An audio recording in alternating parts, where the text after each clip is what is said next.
नमस्कार मित्रों। आज हम लोग चर्चा करेंगे विशिष्ट शिक्षक के योगदान के समय प्रस्तुत करने वाले दस्तावेज कौन कौन से ऐसे कागज हैं जिन्हें हमें पूर्ण रूप से पहले ही फाइल के रूप में तैयार करना है। सबसे पहले विशिष्ट शिक्षक बनने वाले सभी भाई बहनों का हार्दिक अभिनंदन और स्वागत। राजकर्मी का दर्जा प्राप्त करने से पहले उन्हें कौन कौन सा दस्तावेज लेकर अपने मूल विद्यालय में जाना होगा और उन्हें जो 30 और 31 दिसंबर को मिलने वाला प्रमाण पत्र है जो आपको डीओ ऑफिस से मिलेगा, वह कौन कौन सा प्रमाण पत्र मिलेगा, इसके बारे में हम लोग चर्चा करते हैं। तो आप सभी को wish you all the best, ढेर सारी शुभकामनाएं, नववर्ष की हार्दिक बधाई और नए सफर में चलने के लिए आप लोगों को बहुत बहुत शुभकामनाएं। तो हम लोग चलते हैं, आज देखते हैं कि विशिष्ट शिक्षक जो बनेंगे, जो सक्षमता परीक्षा 1 पर जो पास कर चुके हैं और जिनकी काउंसलिंग हो चुकी है और जिनकी प्रक्रिया किस तरह से चलेगी, इसके बारे में आज हम लोग चर्चा करते हैं। सबसे पहले देखते हैं कि विशिष्ट शिक्षक को योगदान के समय प्रस्तुत करने वाले कौन कौन से दस्तावेज यानी कि कागज है जिसे लेकर के विशिष्ट शिक्षक अपने फाइल को तैयार करेंगे और यह फाइल 2 प्रति में होगा जिसे तैयार करके वह योगदान के समय जाएंगे। जैसा कि हम सभी जानते हैं कि सर्वविदित है 1 से लेकर के 7 जनवरी के बीच में हमें अपने मूल विद्यालय में जहां पर हमारी ज्वाइनिंग हुई है, जहां पर हमें पढ़ा रहे हैं, वहीं पर हमें योगदान करना है। तो हमें क्या मिलेगा, आइए देखते हैं। 1 से 7 जनवरी के बीच योगदान करना है। आप इन्हें नोट भी कर ले और ऐसे ही 2 फाइल तैयार करेंगे। 2 फाइल हम लोग तैयार कर लेंगे जिसमें पहला क्या हो गया कि हमें मिलने वाला है 30 और 31 दिसंबर तक डीओ ऑफिस से जो मिलेगा वह हो गया पहला औपबंधिक प्रमाण पत्र, विद्यालय पदस्थापन प्रमाण पत्र एवं योगदान पत्र। यह तीनों एक प्रति में होगा। यह इस तरह से आपको यह मिलेगा दस्तावेज प्रमाण पत्र मिलेगा जो आपका ज्वाइनिंग लेटर होगा वह मूल विद्यालय में योगदान करने की प्रक्रिया के लिए आपको दी जाएगी। इस सभी तीनों का एक सीक्वेंस में प्रमाण पत्र है जिसमें हमें प्रधानाध्यापक द्वारा सत्यापन कर योगदान कराना सुनिश्चित किया जाएगा। 1 से लेकर के 7 जनवरी का समय है और मूल प्रति जिला को सुपुर्द करना होगा। यह काम हमारे विद्यालय के प्रधानाध्यापक का होगा। आइए हम लोग देखते हैं कि प्रमाण पत्र में हम लोगों को कौन कौन सी दस्तावेजों को कैसे सीक्वेंस में डालना है। तो चलिए देखते हैं। यदि आप वीडियो पर नए हैं तो वीडियो को लाइक, सब्सक्राइब और शेयर करना ना भूलें और देखें क्या क्या हमें चाहिए। सबसे पहला है कि हमें फाइल 2 प्रति तैयार करना है। पहला हो गया 2 पासपोर्ट साइज का फोटो। यह पासपोर्ट साइज का फोटो वही फोटोग्राफ है जो आप सक्षमता प्रवेश परीक्षा पत्र में लगाया था। जो हमने सक्षमता प्रवेश परीक्षा में जो पत्र में फोटो लगाए थे वही फोटो आपको 2 प्रति में रखना है। दूसरा हो गया आधार कार्ड की 2 छाया प्रति।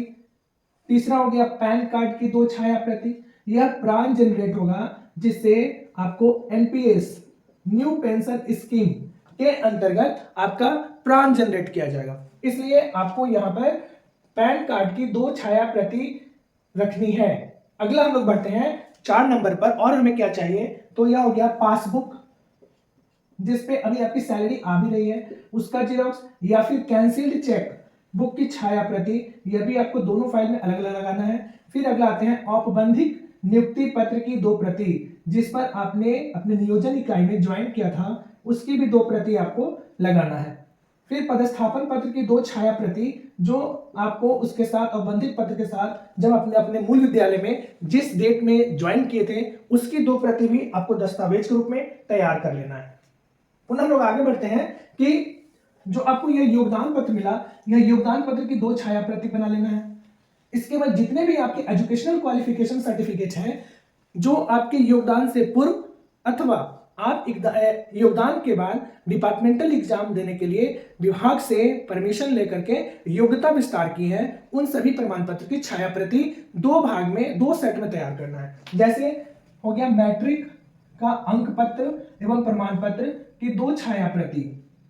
इसके बाद इंटरमीडिएट का अंक पत्र एवं प्रमाण पत्र की 2 छाया प्रति। ग्रेजुएशन अंक पत्र एवं प्रमाण पत्र की 2 छाया प्रति। पुनः आपको यह हो गया कि दक्षता और टीईटी प्रमाण पत्र की 2 छाया प्रति। आपने टीईटी किया है या फिर सीटेट किया है, सीटीईटी जिसके बिहाफ में आपकी ज्वाइनिंग हुई थी उसकी भी 2 छाया प्रति संलग्न करते हुए 2 छाया प्रति अलग अलग फाइल में रखना है। इसके साथ ही सक्षमता का प्रमाण पत्र 2 छाया प्रति में इसे भी आप रखेंगे, सक्षमता प्रमाण पत्र की छाया प्रति। और प्रवेश पत्र, सक्षमता का जो प्रवेश पत्र है उसकी भी 2 छाया प्रति संलग्न करना है। इसके साथ यदि आप पोस्ट ग्रेजुएशन किए हुए हैं, पोस्ट ग्रेजुएट हैं, तो आप प्रत्येक 8 वर्ष में आपकी जो सेवा में पदोन्नति होगी, यानी प्रमोशन करने के लिए आप अपना हायर क्वालिफिकेशन, पोस्ट ग्रेजुएशन यदि आपके पास है तो उसका भी अंक पत्र और प्रमाण पत्र की दो छाया प्रति लगाएं। इसके साथ ही योगदान पत्र का जो ओरिजिनल प्रति आपको प्राप्त हुआ है यह आपको सुपुर्द करना होगा। और आरक्षण एवं जाति संबंधी प्रमाण पत्र यदि आप आरक्षण की कैटेगरी में आते हैं तो वह प्रमाण पत्र भी 2 प्रति में संलग्न करना है। इसके साथ ही यह जाति संबंधी प्रमाण पत्र का भी संलग्न करना है। और सबसे लास्ट में एनओसी यानी नो ऑब्जेक्शन सर्टिफिकेट का जो प्रमाण पत्र है वह भी 2 प्रति में आपको तैयार करना है। इस तरह से हमें इन सारे प्रमाण पत्र को 2 फाइल में, 2 अलग अलग फाइल में तैयार करके आपको योगदान करने जाना है, जिसमें एक आपके विद्यालय में प्रधानाध्यापक द्वारा रखा जाएगा।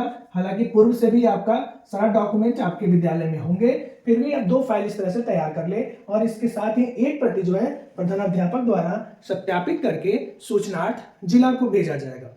इस तरह से इन सभी सिस्टमेटिक सीक्वेंस में आप अपने सभी दस्तावेज को पहले से ही तैयार कर ले और इस तरह से हमारी योगदान की सारी प्रक्रिया पूर्ण होने में कहीं कोई समस्याएं नहीं आएगी। पुनः आपको नववर्ष की ढेर सारी शुभकामनाएं और wish you all the best for your विशिष्ट शिक्षक के लिए आपको बहुत बहुत धन्यवाद। राजकर्मी के रूप में आप बहुत अच्छा करें। और वीडियो आपको कैसा लगा अपनी प्रतिक्रिया जरूर दें। वीडियो को लाइक, सब्सक्राइब और शेयर करना न भूलें। अपना बहुत ख्याल रखिए। इन्हीं शुभकामनाओं के साथ जय हिंद, थैंक यू।